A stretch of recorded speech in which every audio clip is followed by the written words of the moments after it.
Welcome back to channel Todopedia, dan kalau di video sebelumnya kita udah belajar saham dari nol ya, kita udah bahas konsep dasar dari saham. Nah, di video kali ini kita bakalan bahas step by step untuk belajar investasi saham untuk investor pemula. Ya, jadi buat teman-teman investor pemula, pastiin kalian tonton video ini sampai habis. Nah, sebelum kita mulai, seperti biasa, jangan lupa subscribe channel Todopedia dan jangan lupa juga tekan lonceng notifikasi supaya teman-teman terus up to date sama channel Todopedia. Jangan lupa juga untuk cek produk digital Todopedia di linkit/Todopedia, atau kalian juga bisa dapatkan produk digital Todopedia itu di channel page Todopedia di bagian tab store. Ya, di situ kalian bisa dapatkan produk digital Todopedia yang tentunya bisa berguna buat investasi kalian. Dan kalian juga bisa join program membership Todopedia, di mana di sini kalian akan dapat extra benefit ya, di antaranya ada stock pick terupdate ya, stock pick untuk investasi jangka panjang.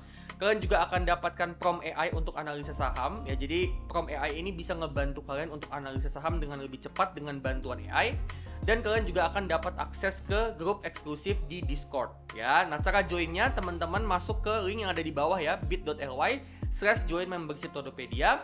Nanti setelah teman-teman join ya, benefitnya itu ada di channel page Todopedia di tab membership. Oke, kalau gitu yuk langsung aja kita mulai ke videonya.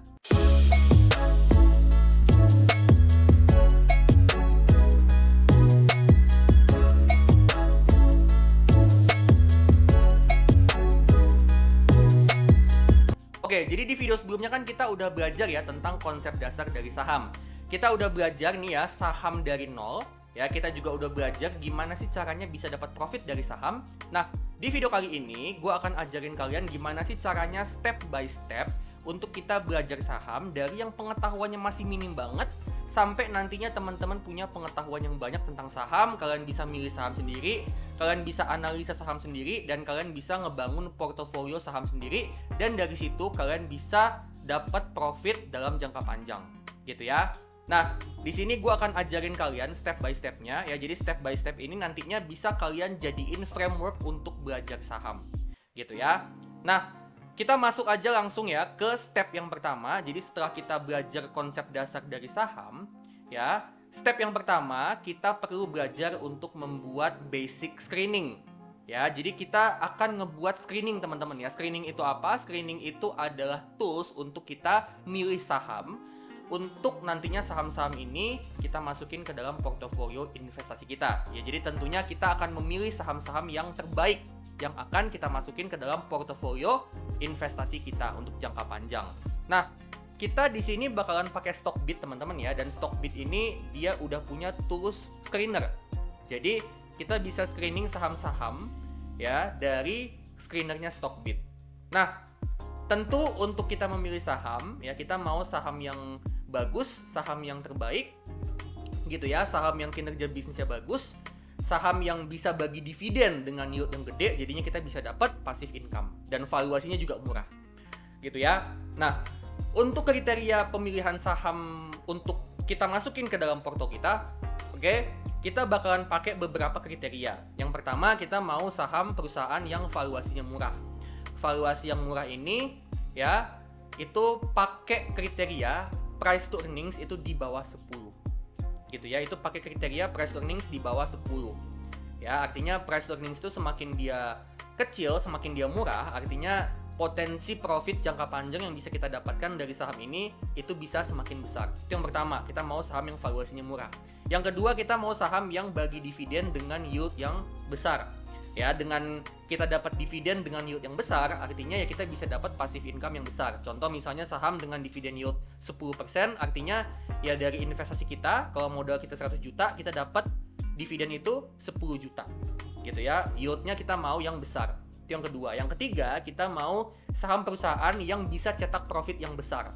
Ya, itu kita nilai dengan rasio return on equity ya, itu minimal 12%.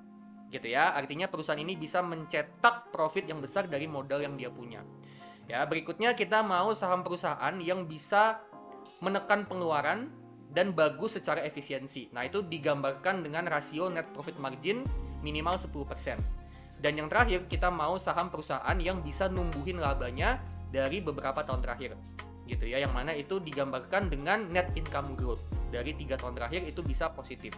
Ya. Nah, Untuk kita masukin semua kriteria ini, kita bakalan pakai screener dari Stockbit. Nah, teman-teman masuk aja ke screenernya. Teman-teman habis itu klik create new, ya. Baru dari sini teman-teman pilih ininya, stock universe-nya teman-teman ya. Stock universe ini apa? Stock universe ini adalah kita milih saham itu dari kumpulan saham yang mana, dari kumpulan yang mana gitu ya. Jadi stock universe itu adalah sekumpulan saham, kita mau milih saham itu dari kumpulan saham yang mana. Nah, sebagai basic ya, kita pakai aja IHSG teman-teman ya. Artinya kita milih saham yang ada di bursa IHSG.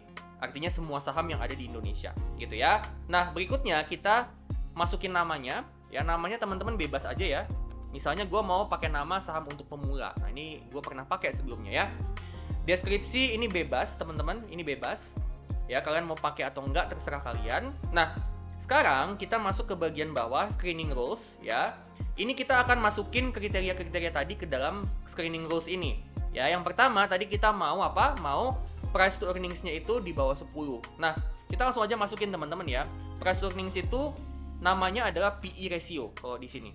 Ya, teman-teman ketik aja PE ratio, nanti akan ada suggestion. Ya, akan ada suggestion, teman-teman klik aja. Oke? Nah, kita mau di bawah 10, artinya kita pilih di sini lebih kecil ya, lebih kecil daripada 10. Nah, PE ratio ini kan biasanya ada X gini ya. Nah, tapi teman-teman nggak usah kasih satuannya, teman-teman cukup taruh angkanya aja. Oke? Itu yang pertama. Yang kedua, kita mau kriteria berikutnya adalah return on equity itu minimal 12%. Ya. Nah, kita langsung aja klik add rule ya, basic ratio ya. Kita langsung aja ketik di sini return on equity ya. Kita mau minimal 12%. Sekali lagi, persennya nggak usah dikasih. Ketik aja 12. Gitu ya. Next, kita mau saham perusahaan yang bagi dividen dengan yield yang besar. Ya, yield yang besar itu minimal 7% menurut gua ya. Yang mana 7% itu udah di atas yield obligasi dan juga deposito, bunga deposito BPR. Oke. Kita langsung aja klik add rule basic ratio ya. Kita ketik di sini teman-teman ya. Kita ketik di sini dividend yield. Ya, di sini ada suggestion, teman-teman bisa pilih lebih besar sama dengan, artinya minimal 7 ya, minimal 7%. Ya, persennya nggak usah dikasih. Next, kita mau saham perusahaan yang net profit marginnya itu minimal 10%. Jadi teman-teman ketik aja net profit margin ya, TTM, kita mau minimal 10. Ya, minimal itu artinya lebih besar sama dengan. Jadi teman-teman pilih di sini yang ada icon lebih besar sama dengan. Oke? Dan terakhir kita mau saham perusahaan yang dia punya pertumbuhan laba ya. Jadi dia bisa numbuhin labanya dari beberapa tahun terakhir. Ya, di sini kita klik add rule basic ratio. Nah, untuk pertumbuhan laba itu kita ketik di sini net income. Ya, net income. Terus di sini kita cari net income growth 3 year ya. Ini teman-teman pilih ini, net income growth 3 year. Oke, kita mau minimal dia bertumbuh 5% setiap tahunnya. Ya, jadi untuk net income growth 3 year ini kalau kita ketik 5 di sini ya, atau misalnya 10 atau misalnya 4 gitu ya, artinya ini adalah pertumbuhan setiap tahun. Jadi pertumbuhannya itu bukan dalam 3 tahun dia tumbuh 5%, bukan, tapi tumbuh 5% ini setiap tahunnya dalam 3 tahun terakhir gitu ya. Nah, dari basic screening ini ya, kita udah bisa milih saham yang bagus untuk masuk ke dalam portofolio kita. Oke, caranya langsung aja teman-teman klik screen di sini. Nah, di sini kita dapat total ada 15 saham ya yang masuk ke dalam kriteria kita. Ya, jadi dari ratusan saham kita dapat total ada 15 saham nih. Ya. Nah, kita bisa coba urutkan secara alfabet ya. Nah, ini ada AADI, AMAK, Auto, BBNI, BEVIN, BMRI, BNGA, Cita, MSTI, SMSM, TAPG, TOTL, TOTO, TPMA, dan Temposcan, TSPC. Ya, jadi total ada 15 saham ya, yang mana ini adalah saham yang bagus untuk kita masukin ke dalam portofolio investasi kita, di mana valuasinya murah, dividennya gede, dia bisa hasilkan profit yang gede dari bisnisnya, efisiensinya juga bagus, di mana net profit marginnya gede, dan dia juga ada pertumbuhan laba gitu ya. Nah, cuman apakah 15-15-nya ini masuk ke dalam portofolio kita? Ya kalau menurut gua, kalau dengan modal kecil ya tentu aja nggak semuanya ya. Nah, sekarang setelah kita udah bisa nih ya bikin basic screening, kita masuk ke step yang kedua. Step berikutnya itu adalah kita analisa kondisi keuangan atau kinerja keuangan dari saham perusahaan ini, gitu ya. Jadi kita akan coba untuk analisa perusahaan ini, kondisi keuangan perusahaan ini secara lebih mendalam, ya. Nah, misalnya gue akan ambil satu contoh ya, misalnya gue ambil di sini SMSM. Oke, ini contohnya aja. Kita akan coba deep dive lagi ya untuk saham SMSM ini. Jadi tadi step pertama kita udah bikin basic screening ya. Kita udah dapet list saham-saham yang sekiranya bagus. Nah, sekarang kita akan pilih lagi lebih spesifik gitu ya, dimana kita akan coba deep dive untuk masuk ke dalam saham-saham perusahaan ini. Kita akan coba analisa sahamnya gitu ya. Nah, untuk kita bisa analisa saham SMSM ini ya, pertama penting untuk kita tahu gimana sih model bisnisnya. Caranya teman-teman masuk aja ke titik 3 ini, kalian klik, terus kalian klik profile. Nah, di sini kalian akan dapat info tentang model bisnis. Kalian dapat info tentang company background gitu ya. Yang mana SMSM atau PT Selamat Sempurna Tbk ini adalah perusahaan yang bergerak dalam bidang industri alat-alat perlengkapan dari berbagai macam alat-alat mesin pabrik dan kendaraan dan yang sejenisnya ya. Jadi dia perusahaan yang menjual alat-alat perlengkapan atau suku cadang ya, suku cadang dari alat-alat pabrik, alat berat, otomotif gitu ya. Nah, produknya apa aja? Produknya adalah filter, radiator, oil coolers ya, dan lain sebagainya gitu ya. Terus salah satu merek yang cukup terkenal adalah Sakura Filter. Ya, jadi teman-teman bisa dapat nih ya, sekilas model bisnisnya itu seperti apa gitu ya. Nah, setelah kita tahu model bisnisnya, next kita akan lihat dari segi keuangan, dari segi financial. Nah, caranya teman-teman klik di sini bagian financial, diklik ya. Nah, kita pertama akan melihat dulu dari segi income statement. Nah, kita mau lihat ya perusahaannya ini apakah dia mampu untuk numbuhin pendapatannya dari tahun ke tahun. Nah, ternyata SMSM ini ya dari tahun 2020 sampai tahun 2024 ya secara tahunan teman-teman ya, kita bisa lihat di sini ya, kita lihat trennya, kita cermati trennya dari tahun 2020 sampai 2024 ini pendapatannya, total pendapatannya ini bisa bertumbuh terus teman-teman ya. Total pendapatannya bisa bertumbuh terus. Nah, ini bagus nih, artinya dia ini perusahaan yang bisa terus-menerus numbuhin bisnisnya. Dia mampu untuk menjual lebih banyak lagi dari tahun ke tahun gitu ya. Nah, selain dari pendapatan, kita tentunya juga mau perusahaan ini bisa cetak laba yang bertumbuh juga. Karena kalau pendapatannya bertumbuh, tapi katakanlah dia semakin boros dari segi pengeluaran, itu juga akan berdampak ke labanya yang menurun meskipun pendapatannya naik, gitu ya. Nah, jadi kita bisa lihat di sini teman-teman ya, untuk laba usaha, ya, untuk laba usaha ini kita bisa lihat di sini nih, ya. Ini ternyata apa? Bertumbuh teman-teman. Ternyata bertumbuh laba usahanya, gitu ya. Jadi SMSM ini nggak cuman dia pendapatannya bertumbuh, tapi ternyata dari segi laba, ya dari segi laba usahanya dia juga bisa bertumbuh. Jadi ini bagus ya, dia bukan cuman mampu untuk numbuhin pendapatan, tapi labanya juga bisa bertumbuh, gitu ya. Dan untuk laba bersih, ya jadi benar-benar laba yang udah dikurangin sama semua pengeluaran, gitu ya, itu laba bersih namanya, ya. Kita bisa lihat di bagian sini teman-teman ya. Laba bersih yang dapat diatribusikan ya, teman-teman klik panah yang ini ya, teman-teman fokus ke pemilik entitas induk ya. Nah, di sini teman-teman bisa lihat di sini ya, dari tahun 2020 sampai 2024 kalian perhatiin baik-baik trennya. Ini juga bertumbuh gitu ya. Jadi labanya bertumbuh terus dari tahun 2020 sampai 2024. Nah, ini ciri-ciri perusahaan yang bagus ya. Artinya dia bukan cuman mampu untuk numbuhin pendapatan ya, dia bukan cuman mampu untuk dapat cuan lebih banyak dari pelanggan, tapi dia juga bisa untuk ngebuat labanya atau profitnya ya itu meningkat. Yang mana profit itu kan pendapatan dikurangi dengan pengeluaran gitu ya. Jadi setelah dikurangin sama pengeluarannya dia, dikurangin sama semua bebannya, ternyata profit atau laba bersih yang dia hasilkan itu juga bertumbuh. Jadi ini perusahaan yang bagus dari segi pertumbuhan pendapatan dan laba gitu ya. Next kita mau lihat dari segi balance sheet ya. Nah, ini neraca keuangan teman-teman ya.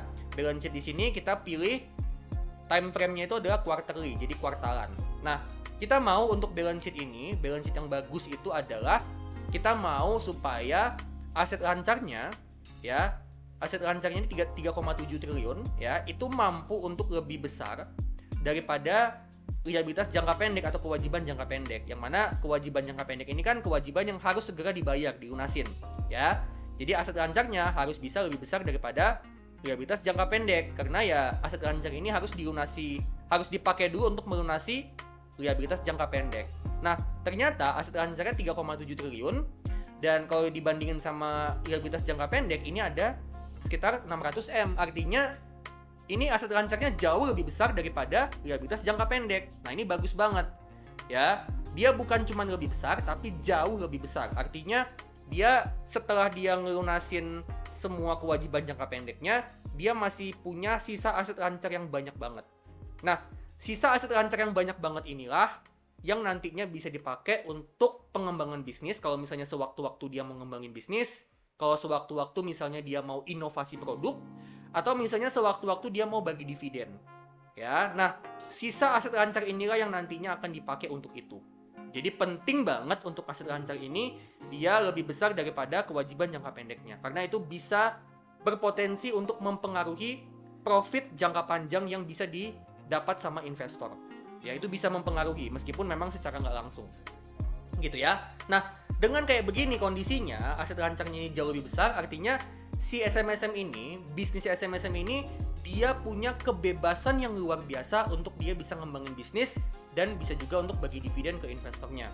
Karena aset lancarnya jauh lebih besar daripada liabilitas jangka pendeknya. Nah, ini kalau misalnya kita buat hitungan kasarnya ya, aset lancarnya 3,7 triliun, kalau kita kurangin dengan kewajiban jangka pendek ya, katakanlah dipakai dulu untuk melunasi kewajiban jangka pendek, ini ada sekitaran 3 triliun.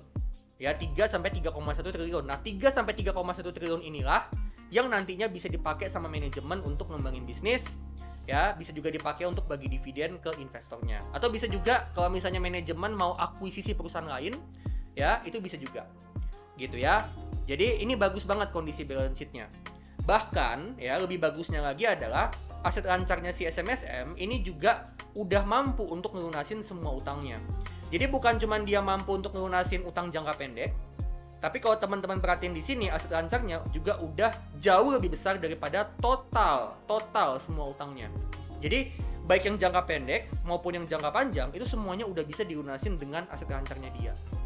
Gitu ya. Itu bagus banget. Artinya dia punya aset lancar yang gede banget, dan sekali lagi gue bilang itu memberikan SMSM ini kebebasan untuk dia bisa ngembangin bisnis dan bisa juga untuk bagi dividen ke investornya. Gitu ya. Yang mana aset lancar ini adalah aset yang bisa cair atau bisa liquid dalam waktu dekat, gitu ya. Jadi ini bagus banget kondisi balance sheet-nya SMSM. Jadi kayak gitu teman-teman ya, gimana caranya menilai balance sheet itu bagus atau enggak. Ya, kriteria pertama adalah apakah aset lancarnya dia ini mampu untuk melunasi kewajiban jangka pendeknya. Ini adalah kriteria bare minimum, ya, minimal harus memenuhi. Gitu ya. Ini harus bisa lebih besar daripada ini. Gitu. Itu kriteria bare minimum. Ya, kalau itu tidak memenuhi artinya secara balance sheet udah nggak bagus. Gitu ya.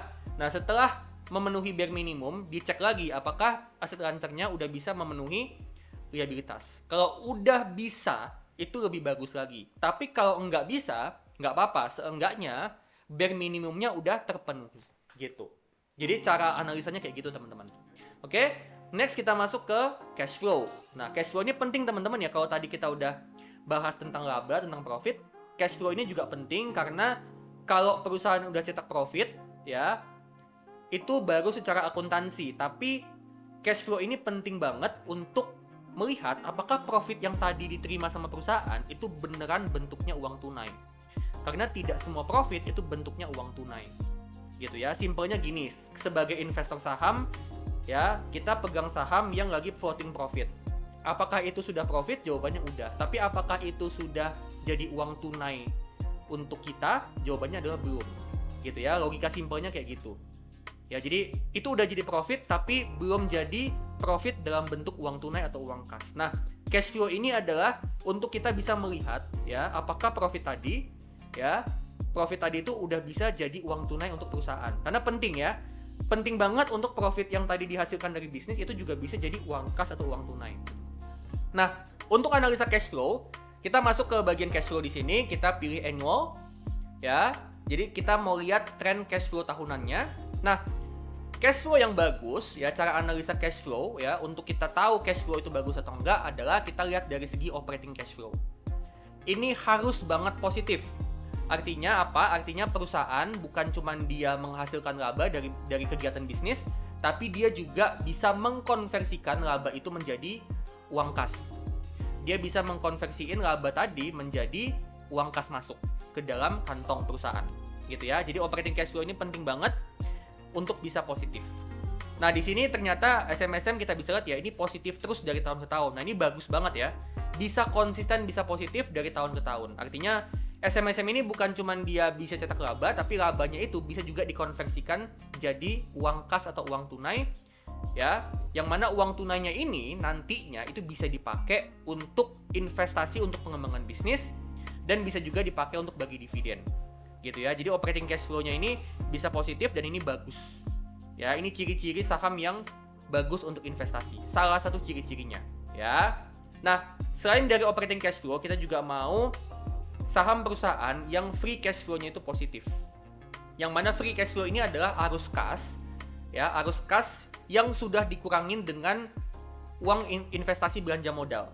Ya, jadi free cash flow ini adalah arus kas dari operasional atau operating cash flow, ya, dikurangin sama capital expenditure. Nah, capital expenditure ini adalah anggaran untuk belanja modal untuk ngembangin bisnisnya. Jadi kalau misalnya perusahaan mau ekspansi bisnis, ya, dia akan ngeluarin uang yang namanya adalah capital expenditure. Nah, capital expenditure ini dipakai untuk ekspansi bisnis supaya kedepannya bisnisnya bertumbuh, pendapatannya bisa makin besar, labanya juga bisa makin besar. Nah, free cash flow itu adalah operating cash flow dikurangin sama capital expenditure. Nah, free cash flow ini seringkali bisa menentukan apakah perusahaan itu bisa memberikan keuntungan yang besar untuk investornya. Jadi free cash flow ini penting karena free cash flow ini akan menentukan seberapa besar sih keuntungan yang bisa diberikan perusahaan untuk investornya. Nah, keuntungan-keuntungan ini bentuknya apa aja? Keuntungan-keuntungan untuk investor bentuknya adalah yang pertama itu dividen, bagi dividen, ya, dimana kita dapat profit dalam bentuk uang kas gitu ya, seperti yang udah gua jelasin beberapa kali, ya. Itu yang pertama. Yang kedua adalah buyback, di mana perusahaan membeli kembali sahamnya dan berpotensi membuat harga sahamnya naik. Yang ketiga itu adalah perusahaan bisa aja mengakuisisi perusahaan lain, yang mana itu bisa ngebantu untuk numbuhin pendapatan, gitu ya. Jadi itu adalah jenis keuntungan yang bisa didapat sama investor, gitu ya. Jadi keuntungan-keuntungan itu bisa didapatkan sama investor. Ya, investor tentunya dapat keuntungan dari situ, dan itu untuk bisa memberikan keuntungan untuk investor itu menggunakan free cash flow. Jadi penting banget untuk operating cash flow sama free cash flow ini bisa positif. Apalagi kalau dia positif dan bertumbuh, itu lebih bagus lagi. Gitu ya. Nah, jadi ini penting banget teman-teman ya. Ini cara untuk analisanya kayak gitu. Ya, operating cash flow-nya harus positif, free cash flow-nya juga positif. Itu adalah ciri-ciri saham perusahaan yang bagus untuk investasi.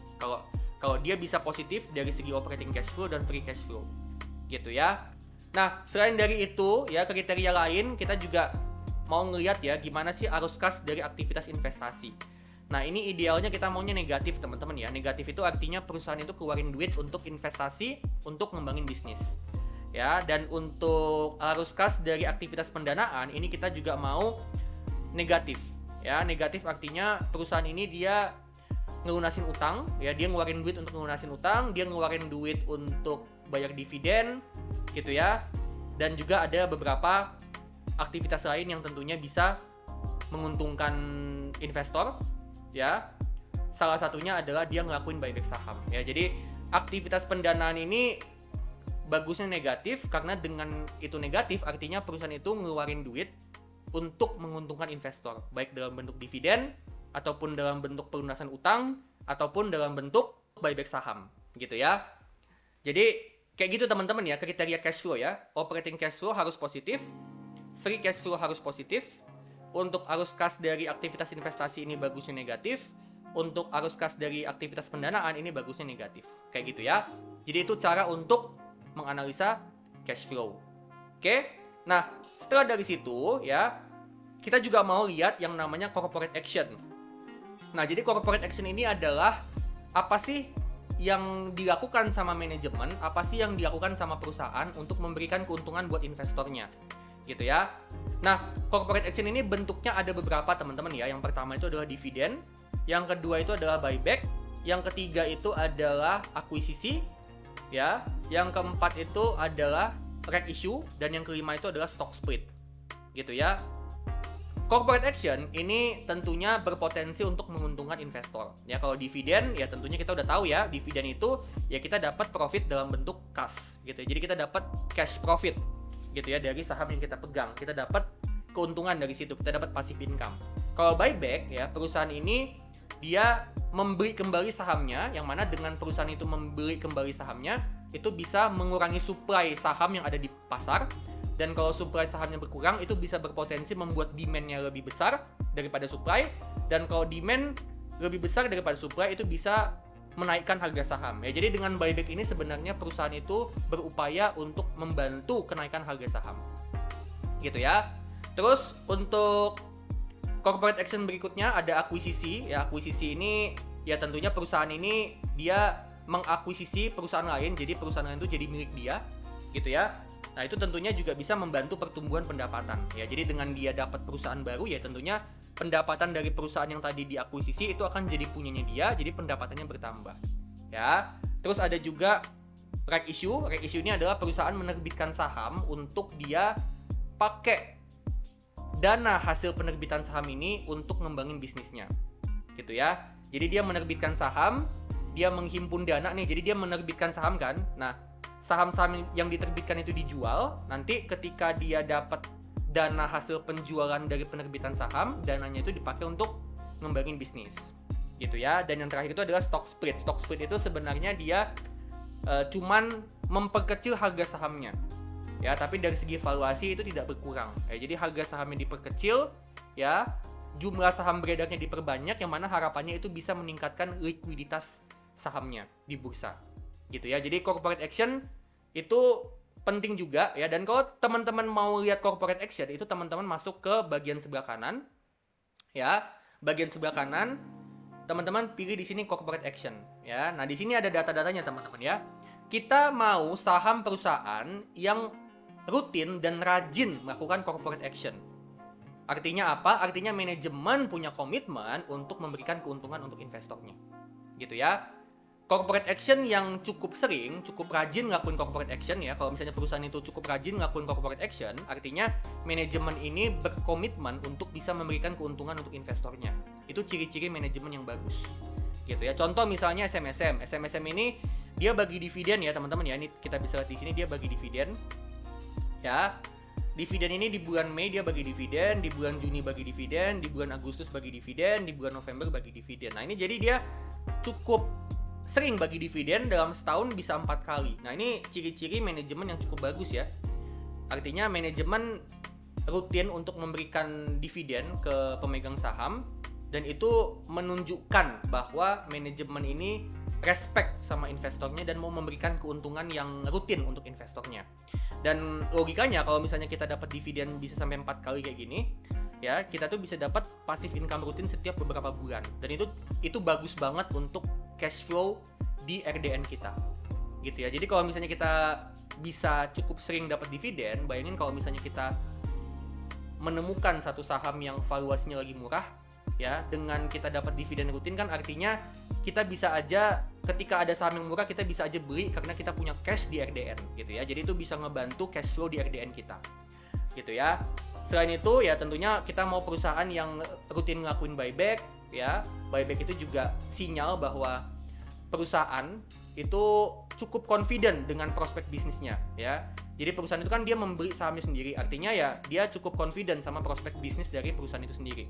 Ya, itu adalah sinyal confidence. Gitu ya. Jadi kita mau saham perusahaan yang rutin ngelakuin corporate action. Kita nggak mau saham perusahaan yang cuma sekedar kinerja keuangannya bagus aja. Kita nggak mau seperti itu. Ya, tapi kita juga mau saham perusahaan yang rutin ngelakuin corporate action. Gitu ya. Jadi kurang lebih kayak gitu teman-teman ya cara untuk analisa saham. Nah, untuk analisa saham ya, untuk lebih dalamnya teman-teman bisa tonton video yang ini teman-teman ya. Kalian tonton video yang ini untuk kalian bisa dapat pencerahan lebih lagi tentang gimana sih panduan lengkap untuk analisa saham. Gitu ya. Nah, setelah dari sini ya, kita tentunya juga mau ngeliat dong gimana sih prospek dari si perusahaannya. Nah, sebenarnya metode simpelnya adalah kita cukup googling aja ya. tapi kita pakai keyword khusus ya. Biasanya kalau gue pribadi misalnya gue mau analisa SMSM, prospeknya gimana gitu ya. Biasanya gue akan googling dan gue biasanya akan pakai kata kunci kayak gini, SMSM ya, prospek 2025 ya, tahun berapa ya, capex. Jadi kita mau lihat gimana sih prospek perusahaan ini di tahun yang sekarang ya, ya, terutama untuk penggunaan capexnya. Penggunaan capex itu apa? Yang tadi capital expenditure ya, yang tadi udah gue jelasin ya. Jadi capital expenditure atau capex ini adalah uang yang dikeluarkan untuk ngembangin bisnis. Nah, pertanyaannya adalah uang yang dikeluarkan untuk ngembangin bisnis itu dipakai untuk ngapain? Jadi ngembangin bisnisnya itu ngapain? Gitu. Nah, ini kita pakai kata kunci kayak gini. Oke. Nah, kita pakai kata kunci kayak gini, langsung aja kita search ya. Kita search. Nah, biasanya kalau Google kan dia udah ada Gemini ya. Jadi kadang-kadang AI-nya juga bantu untuk kasih informasi gitu. Nah, di sini dikasih informasi nih ya dari si Gemini ya. Prospek PT Selamat Sempurna SMSM menunjukkan target pertumbuhan laba dan penjualan positif didukung oleh capex ya, capex sekitar segini untuk ngapain? Untuk modernisasi lini produksi. Oh, jadi kita dapat gambaran SMSM kedepannya ngembangin bisnis dengan cara modernisasi lini produksi. Dia juga mau ngembangin produk baru yang mana dengan adanya produk baru yaitu membuat produknya jadi lebih banyak dan itu berpotensi meningkatkan penjualan dan juga efisiensi. Jadi ya dia mau meningkatkan efisiensi, dengan kayak gitu ya profitnya juga bisa lebih besar gitu ya. Jadi dia ngembangin bisnisnya tuh ngapain gitu ya. Jadi dari sini kita dapat gambaran ya, dia kedepannya ini lagi ngapain, dia lagi ngembangin bisnis ngapain, dia lagi mengembangkan apa, dia ekspansi dengan cara apa, dan bagaimana dia meningkatkan pendapatan dan laba untuk kedepannya ya. Jadi kurang lebih kayak gitu untuk kita ngelihat gimana sih prospek dari perusahaan yang sahamnya itu mau kita beli. Nah, setelah kita udah bisa belajar analisa saham dan kita juga udah bisa analisa prospeknya gimana, sekarang kita bakalan belajar untuk ngebangun portofolio investasi saham untuk jangka panjang. Nah, step yang pertama untuk kita ngebangun portofolio saham untuk jangka panjang adalah pertama-tama kita isi dulu portofolio saham kita dengan saham-saham perusahaan yang bagus, perusahaan yang kuat, yang kokoh, dan dia bagi dividen dengan yield yang gede. Dimana contohnya itu adalah 15 saham yang tadi kita udah dapatkan dari screening. Ya, jadi pertama-tama kita isi dulu nih portofolio kita dengan saham-saham perusahaan bagus, dia bagi dividen dengan yield yang besar, itu kita jadikan dulu fondasi portofolio kita. Jadi pertama kita masukin itu dulu sebagai fondasi. Gitu ya. Nah, setelah kita bangun fondasinya, ya, menurut gue itu bisa jadi fondasi yang kokoh untuk portofolio kita. Ya, setelah dari situ, ya, kan kita dapat dividen tuh. Ya, kita dapat dividen kan dari saham-saham yang kita pegang dari portofolio kita. Ya. Nah, dividen yang kita terima itu nantinya akan memberikan kita fleksibilitas, teman-teman ya. Jadi, dengan kita bangun dulu fondasinya dan kita dapat dividen dari saham-saham tadi, saham-saham yang bagus tadi dengan dividen yang gede, ya. Ketika kita terima dividen itu kita akan dapat fleksibilitas. Di mana fleksibilitas ini maksudnya adalah dividen yang kita terima itu bebas kita pakai untuk berbagai macam hal. Ya. Jadi dari sini teman-teman bisa milih nih, ya, dividen yang kalian terima ini mau dipakai untuk apa? Apakah dividen yang diterima ini mau dipakai untuk nambah lot dari saham-saham yang kita jadikan fondasi, ya? Atau pilihan kedua adalah kita juga bisa jadiin dividen yang kita terima ini untuk jadi modal trading, gitu ya. Kan bisa aja tuh ya, kita dapat dividen, and then dividen itu kita jadiin modal trading, gitu ya. Nanti dari modal trading, ya, udah profit nih tradingnya, ya, kita TP, and then profitnya itu kita gulung lagi ke saham-saham yang high dividen, itu kan juga bisa. Atau pilihan ketiga kita juga bisa gunakan dividen yang kita terima untuk investasi di saham Amerika, teman-teman ya.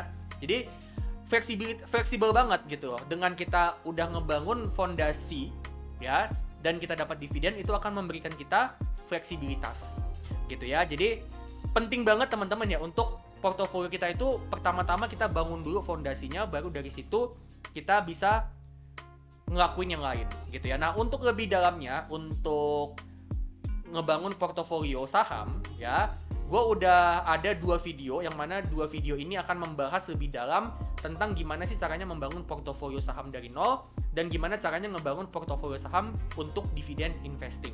Nah terakhir, setelah kita udah bisa nyusun portofolio, kita udah bisa ngebangun portofolio untuk invest jangka panjang, ya.